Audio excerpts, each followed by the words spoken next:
नमस्कार, मैं पूनम प्रजापति श्रीमती सुरेश कुमारी गाड़ोदिया बालिका उच्च माध्यमिक आदर्श विद्या मंदिर सुजानगढ़। जैसा कि अभी ऑनलाइन क्लासेस चल रही है तो उसी क्रम में आगे बढ़ते हुए आज हम 12वीं क्लास का साइंस का टॉपिक केमिस्ट्री का एक जो पहला चैप्टर अपना चल रहा है उसी में कंटिन्यू आगे बढ़ते हुए एक टॉपिक को आगे बढ़ाएंगे।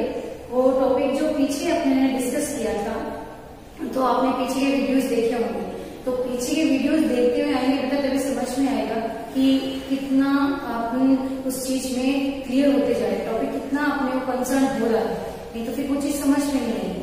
तो अपन ने जो टॉपिक पीछे वाले चैप्टर में पीछे वाले वीडियो में किया था वो टॉपिक था आपका, उसमें बताया गया था संतुलन क्षमता के बारे में। उससे पहले भी अपन ने संतुलन क्षमता का ही टॉपिक लिया था, लेकिन वो था थ्योरेटिकली कि अपन कोई भी एक कोशिका देखते हैं तो वो एक कोशिका के अंदर जो एलिमेंट्स होते हैं वो किस तरह से अरेंज किए जाते हैं।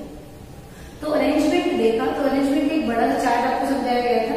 उसके बाद में आपने देखा कि चार्ट के बाद जब अपन ने देखा था तो वहां पर बहुत सारे स्ट्रक्चर्स देखी थी ना, जैसे कि HCP की, LCC की। तो वो सब स्ट्रक्चर्स अपन देखने के बाद अपन ने संतुलन क्षमता एज ए न्यूमेरिकल जैसे अपन करते हैं वैसे ही अपन ने डेरिवेशन से निकाल के दिखाया गया। तो आपने वो चीज समझ ली होगी और किया भी था। मैंने कहा भी था कि आप ये सब अपने नोट्स में करेंगे और उसके बाद में हम लोगों को इन्फॉर्म भी करेंगे, कमेंट में आप लिख देंगे, तो वो आपने किया भी होगा। तो अब उसके आगे अपन अगला टॉपिक लेते हैं। एक अच्छा टॉपिक है जिससे कि न्यूमेरिकल होता है, जैसे कि मैंने पहले भी बताया है कि फिजिकल केमिस्ट्री पढ़ते हैं तो एक बेसिक है अपने पास जिसमें से 4 जो चैप्टर्स अपने हैं वहां से न्यूमेरिकल उठता ही है। तो वहीं पर आगे बढ़ते हैं तो ये एक ऐसा पोर्शन है अपने फिजिकल केमिस्ट्री का जिसके अंदर क्वेश्चन पूछ जाते हैं, न्यूमेरिकल आता ही है 2 नंबर का क्वेश्चन। तो उसी के आधार पर आज मैं वही आपको बताऊंगी किस तरह से अपने को फॉर्मूला अपन उसको निकाल के दिखाते, फिर अपन उसको किस तरह से अप्लाइड किसी पे भी कर सकते हैं ना। तो अपन शुरू करते हैं। आपके पास जैसे कि प्रकरण में लिखा हुआ है कि ठोसों में विमा संबंधी गणनाएं। विमा संबंधी गणनाएं मतलब क्या? लाइक अपन जनरली अपन ये देखते हैं फिजिक्स में भी विमाएं पढ़ते ही है ना, तो वहां पर लंबाई है ना, उसके अंदर अपना घनत्व है, आयतन है, द्रव्यमान है, तो ये सब चीजें हैं जो विमाएं गणनाएं की जाती है। समय है, तो ये समय के साथ में जो चीजें होती है, या फिर अपन क्रिस्टल में किसी की बात करें तो उस क्रिस्टल का एकक कोशिका का घनत्व कितना होता है, उसका आयतन कितना होता है। तो सबसे पहले अपन अपना जो टॉपिक है वो यही है कि ठोसों में घनत्व, ठोसों में घनत्व, ठीक है। अब ठोसों के अंदर घनत्व क्या है, ठोसों की डेंसिटी क्या होती है। तो जब इसकी अपन बात करें तो सबसे पहले अपने को एक कोशिका को यूनिट करना है। पीछे के वीडियोस में मैं बार बार यही बोल रही हूँ क्योंकि आप जब तक वो देखेंगे नहीं तब तक इमेजिनेशन पूरा नहीं हो सकता है। तो इसलिए थोड़ा सा ध्यान करेंगे कि अपन एक कोशिका है, तो मैंने इमेजिनेशन कराया तो आपको पहले बताया था कि जिस रूम में आप बैठे हैं वो आपकी एक कोशिका ही है। इसके अंदर आप इमेजिनेशन कर सकते हैं कि किनारे जो होते हैं वो किनारे जो है उनको अपन क्या करते हैं, एक कोर की लंबाई बोल करके उसे क्या बोलते हैं अपन ए के नाम से बोलते हैं ना, समझाते हैं कि ये जो कोर की लंबाई है इसको किससे रिप्रेजेंट करेंगे, आप प्रदर्शित करेंगे ए से। तो ये कोर की लंबाई कितनी है, तो एक अपन ट्यूब देखिए कोशिका देखिए तो उस एक कोशिका के अंदर एक कोर की लंबाई क्या है। तो सबसे पहले दूसरे घनत्व में बात करें तो अपन लिखेंगे कोर की लंबाई क्या होगी, फिर एक कोशिका का आयतन कितना है। तो आप देख सकते हैं कि जब किनारे आपस में मिलेंगे तो ही एक पूरा प्रॉपर क्या तैयार होता है, एक कोशिका तैयार होती है। और यही जो किनारे हैं, एक के रूम के पास दूसरा रूम, दूसरे के तीसरा रूम, तो जो बनता है तो क्रिस्टल जैसा का फॉर्मेशन हो जाता है। तो अपने को थोड़ा सा ध्यान देना है कि कोर की लंबाई, उसके बाद में उसका आयतन, और आयतन के बाद अपन बात करेंगे इसी के अंदर कि एक जो अपने पास एक कोशिका है उसके अंदर अवयवी कण यानी कि अपन परमाणु की संख्या कितनी है। तो अपन देखते हैं सबसे पहले कि ठोसों के अंदर यानी एकक कोशिका जो है आपकी, एकक कोशिका के कोर की लंबाई, राइट। तो लंबाई कितनी है तो अपन लिखेंगे a, राइट। वहीं अपन दूसरी तरफ बात करें तो एकक कोशिका का आयतन है ना। तो आप जानते हैं आयतन बराबर क्या होता है, a क्यूब। वहीं आगे चलते हैं तो अपन देखते हैं कि एकक कोशिका में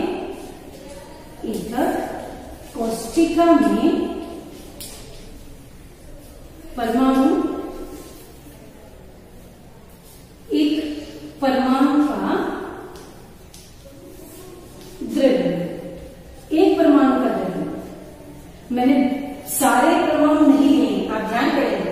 एक परमाणु का द्रव्यमान कितना है, स्मॉल n, राइट। एक परमाणु का, अपने को द्रव्यमान किसका ज्ञात करना है, क्योंकि द्रव्यमान तो चाहिए ना, किसी का भी घनत्व चाहिए। तो आप जानते हैं घनत्व क्या होगा, द्रव्यमान बटा आयतन। तो आयतन अपने पास है तो घनत्व निकालने के लिए आयतन तो है पर द्रव्यमान, तो पूरी कोशिका का आपको क्या चाहिए, द्रव्यमान चाहिए। द्रव्यमान निकालने तो क्या करेंगे, तो अपन लिखेंगे यहाँ अतः एकक कोशिका का द्रव्यमान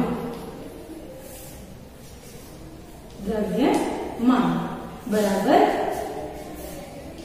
एकक कोशिका में उपस्थित परमाणु या अवयवी कण, आप बोल सकते हैं परमाणु की संख्या गुना एक परमाणु का द्रव्यमान, राइट। तो ये क्या है, ये एक कोशिका का द्रव्यमान है, पूरी एक कोशिका का द्रव्यमान। तो अपन क्या लिख सकते हैं, परमाणु की संख्या, परमाणु संख्या किसे रिप्रेजेंट करते हैं, इधर में पढ़कर आया अपन जेड से, इंटू एक परमाणु का द्रव्यमान, ऊपर लिखा हुआ क्या है, स्मॉल n। यानी कि एकक कोशिका का द्रव्यमान जब भी पूछा जाता है तो अपन लिखेंगे एक कोशिका में उपस्थित परमाणु की संख्या इंटू n। डायरेक्ट कई बार क्वेश्चन पूछ लेते हैं तो अपन लिखेंगे जेड इंटू n। जेड क्या है, एक कोशिका में उपस्थित परमाणु की संख्या या अणु की संख्या इंटू एक परमाणु का द्रव्यमान, लाइक हम जिसे अपन रिप्रेजेंट कर रहे हैं। तो ये ऐसे ही अपने को उतारना है। उसके बाद आगे अपन चलते हैं तो अपन देखते हैं कि ये जो अपन ने एक कोशिका का द्रव्यमान निकाला है, तो उसके बाद अपन ये भी देखते हैं कि अपने पास जो द्रव्यमान है वो एक परमाणु का है, राइट। तो एक परमाणु का द्रव्यमान है तो उसको अपन इरेज कर देते हैं,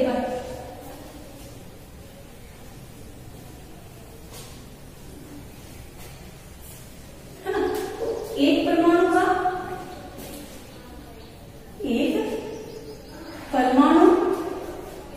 का द्रव्यमान ये अपने को निकालना है ना। तो अपन क्या करते हैं, तो हमेशा ध्यान रखो बेटा कि कोई भी परमाणु है अपने पास, कोई भी परमाणु, लाइक ऑक्सीजन भी है ना, तो उस परमाणु का यदि द्रव्यमान निकालना है तो हमेशा ध्यान रखो कि एक परमाणु का मोलर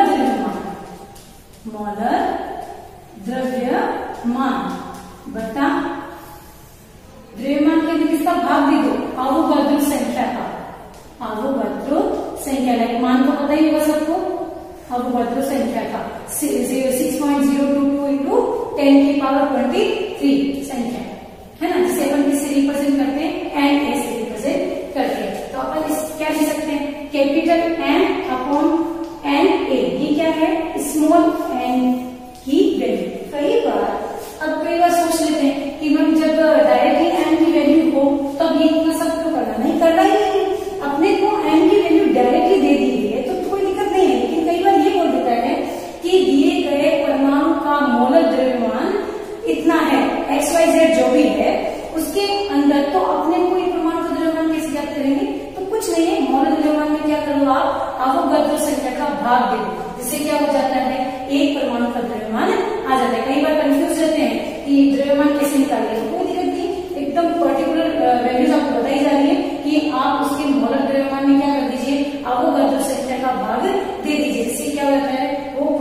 अपने पास एक परमाणु का द्रव्यमान निकल के सामने आ जाता है। ये तो हुई बात अपने पास इसकी एक परमाणु के द्रव्यमान। अपने को क्या ज्ञात करना, अपना टॉपिक क्या है, अपना टॉपिक था क्या, ठोसों में घनत्व। तो ठोसों में घनत्व की क्या बात, तो अपन वापस ये ठोसों में घनत्व बराबर घनत्व को डी डेंसिटी है ना। तो घनत्व बराबर क्या लिखते हैं, एकक कोष्ठिका का द्रव्यमान बटा क्या लिखेंगे नीचे, एकक कोष्ठिका द्रव्यमान आएगा, बटे में क्या लिखेंगे, एकक कोष्ठिका का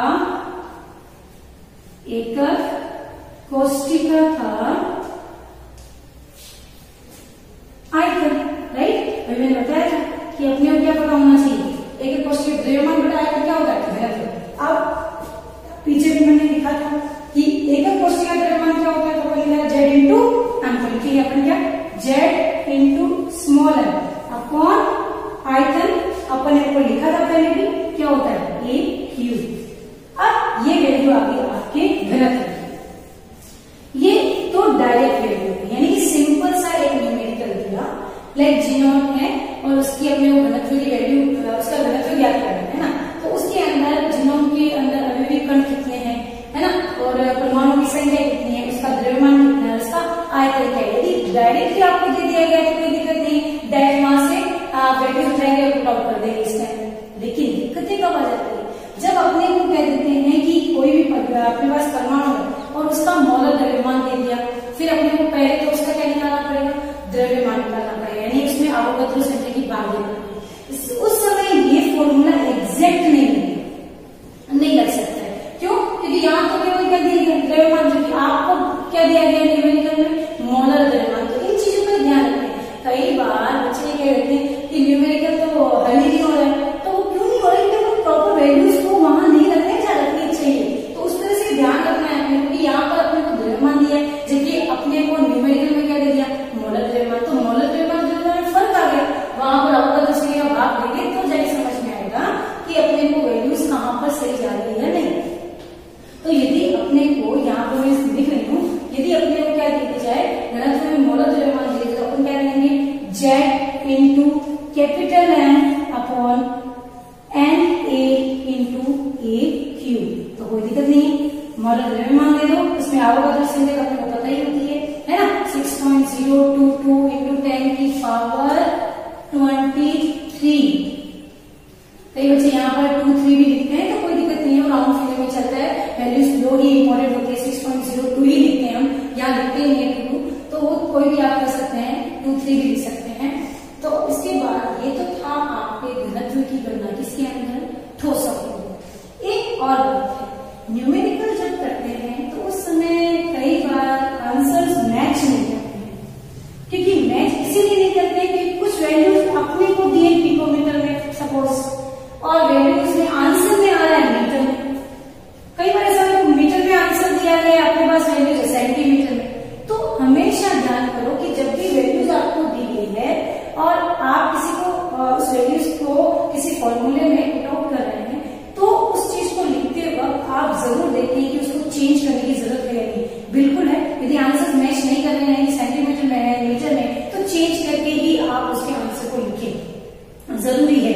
एक कहते हैं ना, बिल्कुल अपन क्लियर किसी चीज का आंसर चाहते हैं, है ना, एग्जैक्टली यदि आपको वैल्यूज निकालनी है इसको आंसर में, तो उसको चेंज करना ही पड़ेगा। तो कहा गया कि कोई भी अपन ठोस का जो घनत्व होता है ना, ठोसों का घनत्व, जब भी आप देखेंगे ठोस का जो घनत्व है, वो घनत्व क्या होता है, ग्राम पर सेंटीमीटर क्यूब में आता है। किसमें आता है, ग्राम पर सेंटीमीटर क्यूब में आता है, ठीक है। पर अपने को वैल्यूज जो होती है, अपने पास से कोर की लंबाई को देखे जाता है ना, कोर की लंबाई अपने को चाहिए ना, कोर की लंबाई। तो कोर की लंबाई ये किसने दी हुई होती है अपने को, कई बार पिकोमीटर में भी दी हुई होती है, और कई बार इसमें आती है अपने पास एंगस्ट्रम में। तो चेंज करेंगे, है ना। तो अपने को क्या पता चलेगा कैसे होगा, तो मैं बता देंगे यहाँ पर 1 पिकोमीटर बराबर कितना होता है, 10⁻⁻12 मीटर। वहीं 1 पिकोमीटर बराबर 10⁻⁻10 सेंटीमीटर। तो ये सब बेटा आप ध्यान करेंगे दूसरा एंगस्ट्रम की वैल्यू से तो एक एंगस्ट्रम बराबर होता है 10⁻⁻10 मीटर, वहीं एक एंगस्ट्रम बराबर होता है 10⁻⁸ सेंटीमीटर। तो इन वैल्यूज को थोड़ा सा यदि अपन याद करें तो अपने न्यूमेरिकल्स थोड़े इजी होते हैं। केमिस्ट्री में न्यूमेरिकल इतना हार्ड नहीं आता है, फिर भी जो फर्स्ट, सेकंड, थर्ड और फोर्थ 4 चैप्टर्स हैं उनमें से न्यूमेरिकल कुछ अलग तरीके से ही होते हैं। इसीलिए ये थोड़ा इंटरनली थोड़ा सा बेसिक जाकर आपको बताया गया है कि इस तरह के क्वेश्चंस को किस तरह से हल किया जाता है। ये आज निकालने के बाद आपके बुक के पीछे बहुत सारे न्यूमेरिकल्स दिए हुए हैं, उन सबको आप याद करेंगे। जहां तक आप बुक में देखेंगे ना तो लगभग आपके पीछे के आगे क्वेश्चन में 10 क्वेश्चंस आपको ऐसे मिलेंगे जो केवल और केवल घनत्व वाला फॉर्मूला जो आपका चल रहा है ना, Z/m/a का क्यूब, इसको चेंज करके आप m/na, ये वैल्यूज जहां तक 10 न्यूमेरिकल है उनमें ये चीजें लगती है। तो 10 न्यूमेरिकल हल हो गए और मैक्सिमम न्यूमेरिकल्स घनत्व पर ही आता है एग्जाम में, तो अच्छे से इसको आप आज सॉल्व भी करेंगे। आज के इस टॉपिक को रीड करने के बाद आप उसको होमवर्क के रूप में जरूर करेंगे।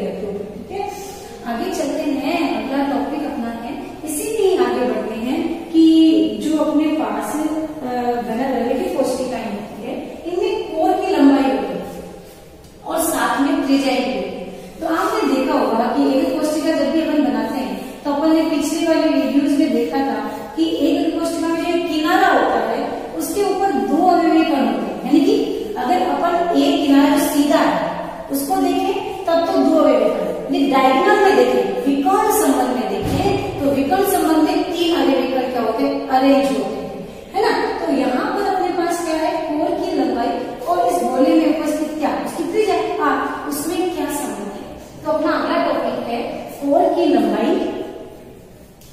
कोर की लंबाई जिसे अपन क्या बोलते हैं, a, तथा गोले की त्रिज्या यानी कि r, है ना, इसके बीच में क्या संबंध होता है। तो हेडिंग से स्पष्ट है कि जो कोर की लंबाई और त्रिज्या, अब हमें किसमें ज्ञात करना है, कौन से एक कोशिकाओं में ज्ञात करना है, ये भी तो क्वेश्चन दिमाग में उठता है। बिल्कुल, तो अपने पास एक कोशिकाएं जो थी वो 3 तरह की थी, आपको याद है ना, सरल घन, काय केंद्रित और फलक केंद्रित, थी ना। तो सबसे पहले अपने पास तीनों के नाम लिखे। सबसे पहले सरल घनीय, फिर काय केंद्रित, है ना, फिर फलक केंद्रित, राइट।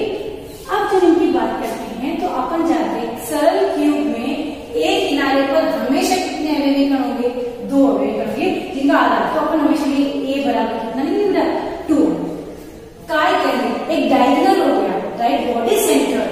आपने देखा था ना पिछले वीडियो में, तो मैंने कहा था एक रूम के अंदर ऊपर का कोना और उसी रूम का दूसरी दीवार का नीचे का कोना यदि मिलता है तो एक विकर्ण बन जाता है, राइट। तो अपन इस एक क्वेश्चन की बात करें तो अपने पास ये रहा ऊपर का कोना और अपने पास ये रहा नीचे का कोना, राइट। तो ये यहाँ से आएगा ना, तो ये बॉडी सेंटर को मैच करता है। तो बॉडी सेंटर में 3 अवयवी कण, जिसे अपन ने निकाल के भी देखा था, संकुलन क्षमता। तो अपन देखेंगे इस समय क्या होगा, ये बराबर अपन क्या लिखते हैं, 4r/√3। ये क्या है आपके काय केंद्रित में BCC में। वही अपन फलक की बात करें तो फलक में तो एक ही फलक है अपने पास, एक ही दीवार में ये ऊपर का हिस्सा है, नीचे का हिस्सा है, क्या बन गया इसका डायगोनल, विकर्ण रूप बन गया। तो इसके अंदर यदि बात करेंगे तो अपने पास आएगा a बराबर 4r/√2। ये वैल्यूज किसकी है आपके पास, किसकी आ रही है, ये वैल्यूज आ रही है आपके पास सरल घन की, काय केंद्र की और फलक केंद्र की। ये वैल्यूज को अपने को क्या करना है, ये बात समझ में आ जानी चाहिए कि ये कितनी वैल्यूज किस रूप में लिखी जा रही है। तो थोड़ा सा यदि अपने को ध्यान से देखें तो अपने आप समझ में आ जाता है कि वैल्यूज कहाँ पर कैसे लिखी जाती है। तो ये अपन याद करेंगे तो अपने आप ही समझ में आ जाता है। ये जरूरी है कि याद करें। कई बार फलक केंद्र के लिए अपन कहते हैं घनत्व की गणना करो, तो फलक केंद्र में घनत्व की गणना करनी तो एक ही वैल्यू में पता होनी चाहिए, क्या क्या होती है, फलक के अंदर ए की वैल्यू क्या होती है 4/√2। तो आप घनत्व की जगह जहां पर ए लिखा हुआ है वहां पर क्या वैल्यू पुट आउट करेंगे, और आर की जो वैल्यू है आपकी, वहां पर आर की वैल्यू की जगह अपने पास त्रिज्या का मान दिया जाएगा, वो वैल्यूज आप वहां पर रखेंगे। न्यूमेरिकल जब भी आप लोग करते हैं तो ऐसा नहीं है कि वैल्यूज हम लोग दी ही जाती है, पूरी वैल्यूज लिखी जाती है। उस न्यूमेरिकल में हर चीज की वैल्यू रखी गई है, जो जो आपको चाहिए। बस यही फर्क होता है कि अपन उस चीज को समझ नहीं पाते। तो ध्यान से न्यूमेरिकल यदि रीड किया जाए न्यूमेरिकल को, तो अपने आप पता चल जाएगा कि इसकी वैल्यू कहाँ पर है और अपने को क्या करना है। एक और सिंपल सी बात मैं बता देती हूँ कि जब भी न्यूमेरिकल, तो जब न्यूमेरिकल को आप रीड करते हो ना, तो उस समय कहाँ की काय केंद्रित है, तो बीसीसी है।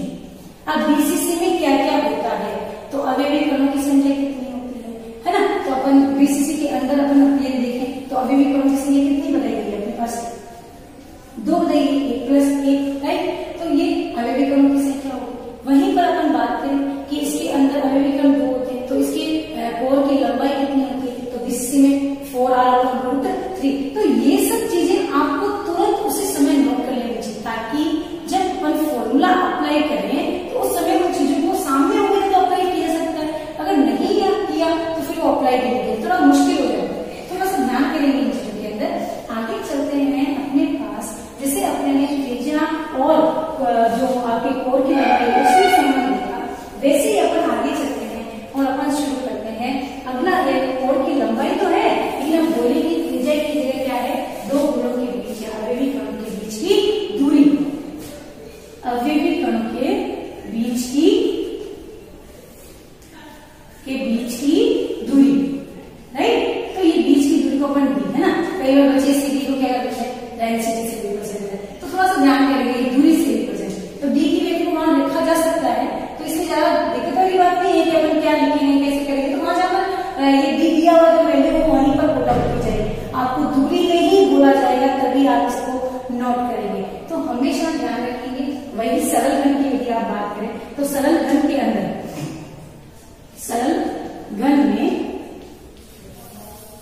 तो सरल घन में क्या होगा, बी ए बराबर क्या होगा, हमेशा बी, राइट। ये हमेशा ही ध्यान रखना है कि ए बराबर क्या होगा, बी। आगे चलते हैं, दूसरी बात अगर करते हैं तो बीसीसी के अंदर है ना, फिर आइए अपन एफसीसी में। बीसीसी में बात करेंगे तो ए अपॉन क्या लिखेंगे, 2। तो ये क्या है, आपके किसके साथ संबंध हो गया, डी के साथ संबंध, है ना।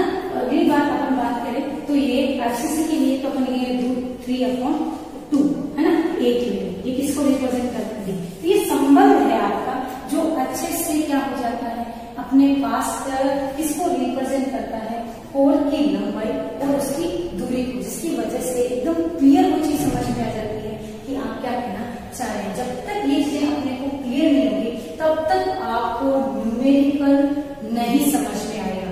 इसलिए इन चीजों को अच्छे से आप रीड करेंगे, उसके बाद ही इनको पुट आउट किया जा सकता है किसी भी अदर वैल्यू के अंदर। तो ये था आपके ठोसों में रीमा संबंधी गणना का एक जनरल सा टॉपिक, जिसके अंदर अपन ने कोर की लंबाई, अवयवी कणों की बीच की दूरी, और उसके बाद अपन ने इससे पहले पढ़ा कि कोर की लंबाई व इसके बीच उनके अवयवी कणों की त्रिज्या के बीच में संबंध। एक टॉपिक और है आपका जो क्वेश्चन 1 नंबर का पूछा जाता है, वो क्या है आपका, वो ये है कि चतुष्फल की रिक्तिका में त्रिज्य अनुपात क्या होता है और अष्टफल की रिक्तिका में त्रिज्य अनुपात। त्रिज्य अनुपात मतलब क्या है, जब भी हम बात करते हैं एक कोष्टिका में तो 2 अवयव कण एक दूसरे के पास होते हैं, लाइक अपन इसको स्मॉल आर से लिख सकते हैं, ये बात क्यों है।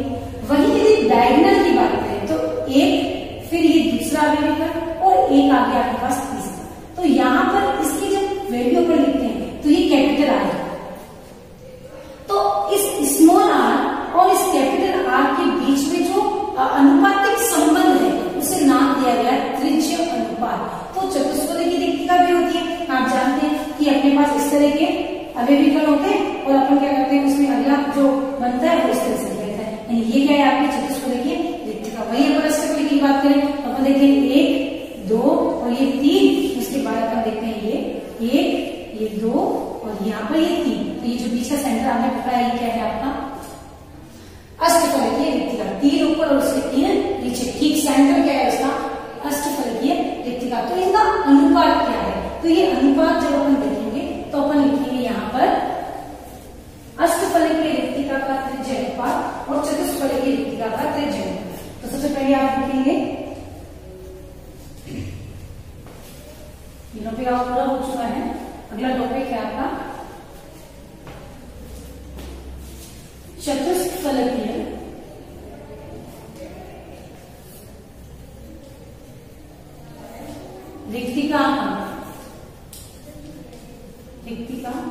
में त्रिज्य अनुपात। मैं त्रिज्य अनुपात का मीनिंग क्लियर कर दिया है। त्रिज्य अनुपात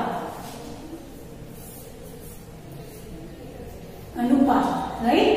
अभी त्रिज्य अनुपात अपन क्या करें, स्मॉल आर अपॉन कैपिटल। इसका संबंध आपको याद रखना है 0.225 हमेशा यही अनुपात होता है, ये आपको याद करना है। ये आता कैसा है, एक डेरिवेशन है फुल, वो आपके सिलेबस में नहीं है, तो अपन डेरिवेशन निकालेंगे जो आपके सिलेबस में है उसके अकॉर्डिंग चले। उसके बाद अष्टफलकीय रिक्ति, अष्टफलकीय रिक्तिका में त्रिज्य अनुपात। तो ये लिखेंगे कैपिटल आर स्मॉल आर बराबर 0.414। ये है आपके अष्टफलकीय रिक्तिका का और लिखे आपके चतुष्फलकीय। इसके साथ एक बात और याद करेंगे, जब भी आप चतुष्फलकीय रिक्तिकाओं की बात करेंगे यानी कि अपने पास रिक्तिकाओं की संख्या हमेशा कितनी होती है 2n, वहीं अष्टफलकीय की बात करेंगे रिक्तिकाओं की हमेशा क्या होती है n। अष्टफलकीय रिक्तिका जहां n है वहां दुगुनी क्या हो जाती है इसकी चतुष्फलकीय रिक्तिका। कई बार क्वेश्चन पूछते हैं यदि किसी एक जालक के अंदर चतुष्फलकीय रिक्तिकाओं की संख्या 8 है तो अष्टफलकीय रिक्तिकाओं की संख्या कितनी होगी, तो आप 8 का आधा कर देंगे, अष्टफलकीय रिक्तिका हो जाएगी 4। वही कहेंगे यदि एक कोई भी अपने पास क्रिस्टल जालक है उसके अंदर अष्टफलकीय रिक्तिकाओं की संख्या 4 है या 6 है तो अपन चतुष्फलकीय रिक्तिकाओं की संख्या क्या होगी, तो आप डायरेक्ट इसको दुगुना कर देंगे, 8 को 16 कर देंगे, 6 को 12 कर देंगे, 4 को 8 कर देंगे, दुगुनी संख्या मानी जाती है। तो ये सब जनरल कॉन्सेप्ट है, इसके अंदर अपने को क्या होता है प्रॉपर इन चीजों को अच्छे से नोट्स में लिखना है ताकि आपको कोई न्यूमेरिकल आए इनसे संबंधित जरूर ही आता है। ये न्यूमेरिकल में पूछे ही जाते हैं, इसलिए इनको आप अच्छे से नोट करेंगे, समझेंगे। बुक से भी आप रीड कर सकते हैं, कंसल्ट कर सकते हैं, समझ में नहीं है तो पूछ सकते हैं, कमेंट में आप लिख सकते हैं। तो ये सब चीजें बहुत ही अच्छे से इनको केयरफुली आपको रीड करना है, तभी जाके अपने को इस चैप्टर के न्यूमेरिकल्स क्लियर होंगे। तो ये था एक न्यूमेरिकल पोर्शन का इंपॉर्टेंट छोटा सा टॉपिक। उसके बाद एक अगला टॉपिक है आपका, वो है त्रुटि संबंधी, है ना। त्रुटियां कैसे आती है, तो अपने पास दोष कैसे आते हैं। तो दोष का मीनिंग नाम से ही जैसे स्पष्ट है कि अपन जो ठोस है उनके अंदर दोष क्या होते हैं ना, तो ठोसों में दोष, ठोसों में दोष, राइट। ठोसों में दोष, दोष अपन नॉर्मली बात करें कि हर चीज परफेक्ट तो नहीं होती है, पर कहते हैं उसमें हर एक चीज के अंदर सिस्टम जरूर होता है। अगर उस सिस्टम को आप थोड़ा सा भी चेंज कर देते हैं तो वो सिस्टम में क्या आ जाता है, एक दोष उत्पन्न हो जाता है।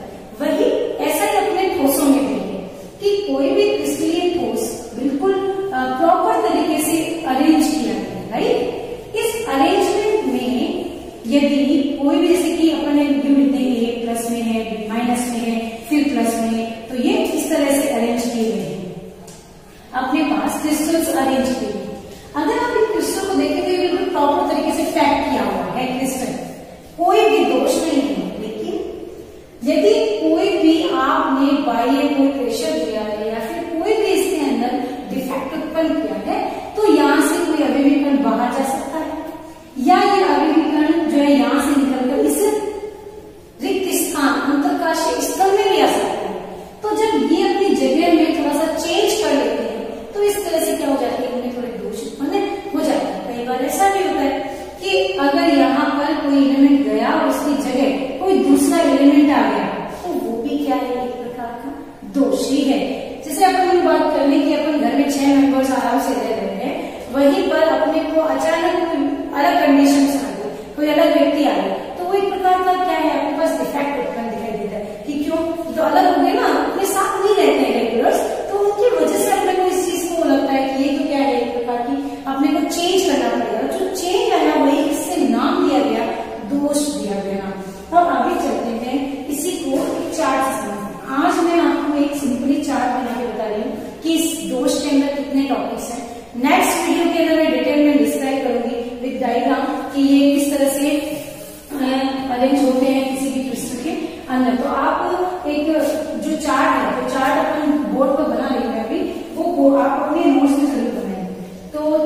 के अंदर सबसे पहले जो टॉपिक आता है वो दो टॉपिक्स हैं दोस्तों, बिंदु दोष और रेखीय दोष। बिंदु दोष और दूसरा है आपका कौन सा दोष, रेखीय दोष। रेखीय दोष, आप कभी भी किसी भी क्रिस्टल को देखेंगे तो क्रिस्टल के अवयवी कण आए इस तरह से ही होंगे, राइट। होगा रेखीय दोष मीन्स अवयवी कण इस तरह से एक ही लाइन रेखा में अरेंज है। बिंदु दोष में क्या है कि कोई भी अवयवी कण यहां से निकलकर बाहर चला जाता है, अर्थात बिंदु दोष में क्या होता है, रिक्तिका बनती है। मैं शॉर्ट नोट लिख रही हूं, साथ में आप भी लिखेंगे जब आप बनाएंगे, इनमें रिक्तिका बन जाती है। वहीं रेखीय दोष की यदि आप बात करें तो अवयवी कण जो है वो निकल कर कहां आ जाते हैं, अपने जगह को बदल लेते हैं, अर्थात एक जो लेयर में थे वो अब क्या होंगे, एक पंक्ति में अरेंज, यूं लिख सकते हैं आप, जो एक रेखा में परिवर्तन आ जाता है, चेंज रहती है ना, एक ही लाइन में अरेंज है, वो यहां नहीं होगा कि इस तरह से चेंज रहता है। एक रेखा में थे, वहां से चौथा यहां, तो ये क्या हो गया, एक दोष उत्पन्न हो गया, अरेंजमेंट में क्या हो गया, परिवर्तन। तो आप इस तरह से इसको बना लेंगे। तो पहला तो इसकी रिक्तिका बन जाती है, तो इसमें अवयवी कण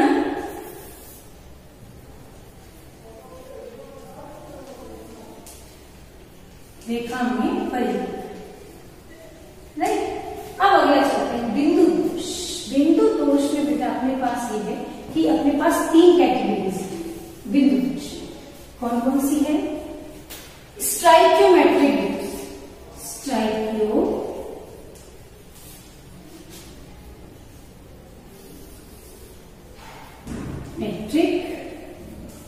दोष, स्ट्राइक्योमेट्रिक दोष। नॉन स्ट्राइक्योमेट्रिक है ना,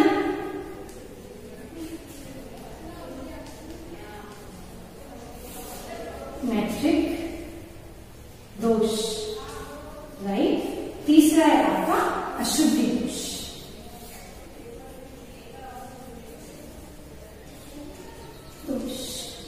राइट। स्ट्राइक्योमेट्रिक दोष, उसके अंदर क्या मतलब है इसका, तो स्ट्राइक्योमेट्रिक दोष में क्या होता है कि इसके अंदर जो भी स्ट्रक्चर किसी भी एक कोशिका या जालक की होगी वो कभी भी चेंज नहीं होगी, जैसी है वैसी है ना। तो संरचना में कोई परिवर्तन नहीं, संरचना no change, right. Non stoichiometric change, संरचना में क्या होता है, चेंज। अशुद्धि दोष, किसी भी क्रिस्टल में अशुद्धि दोष लाइक स्ट्राइक्योमेट्रिक जैसे ही चेंज नहीं होता। वही स्ट्राइक्योमेट्रिक में चार बताए गए हैं, है ना, चार दोष बताए गए, ध्यान से देखें। चार दोष कौन से हैं, चार दोष वो हैं जिसके अंदर अपने को सबसे पहले है रिक्तिका दोष, रिक्तिका दोष, अंतरकाशीय दोष, अंतरकाशीय दोष, अंतरकाशीय दोष। फिर है फ्रैंकल, फ्रैंकल दोष। फिर आएगा शॉर्टकी दोष, राइट। अब रिक्तिका और शॉर्टकी सेम, रिक्तिका से तो बात समझ में आई है, शॉर्टकी से बात समझ में नहीं आती, अपन कंफ्यूज जाते हैं। रिक्तिका मतलब कोई भी अवयवी कण जो है यदि अरेंज है तो उसमें से कोई भी धनाएं, जितने धनाएं निकलेंगे उतने क्या मिलेंगे, ऋणाएं, तो बराबर स्ट्रक्चर में नो चेंज। तो वहां पर धनाएं क्या, ऋणाएं के बाहर चला गया, तो वहां क्या उत्पन्न हो गई, रिक्तिका, तो उसे नाम दिया रिक्तिका। बिल्कुल वैसे ही क्या है शॉर्टकी दोष, वो भी क्या है,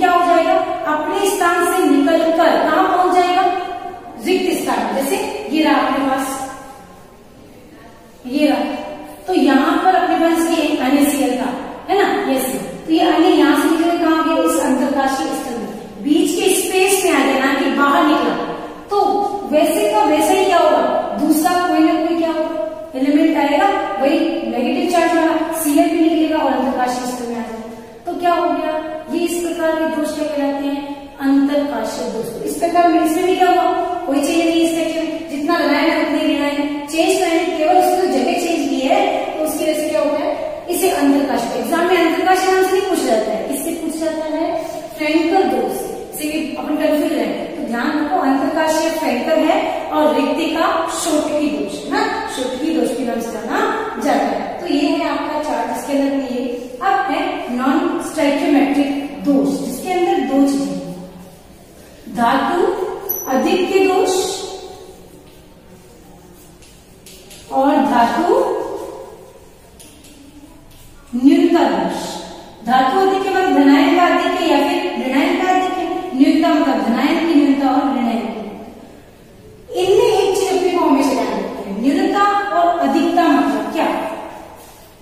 न्यूनता की बात करें, यदि कोई ऋणायन किसी भी अपने स्थान को छोड़कर निकला है तो निकल गया तो दोष तो हो गया, दोष तो बाहर तो निकल गया, अब ऋणायन ये निकला है तो उसके रिक्त स्थान में ऋणायन की जगह क्या आ जाएगा, एक इलेक्ट्रॉन आ जाएगा।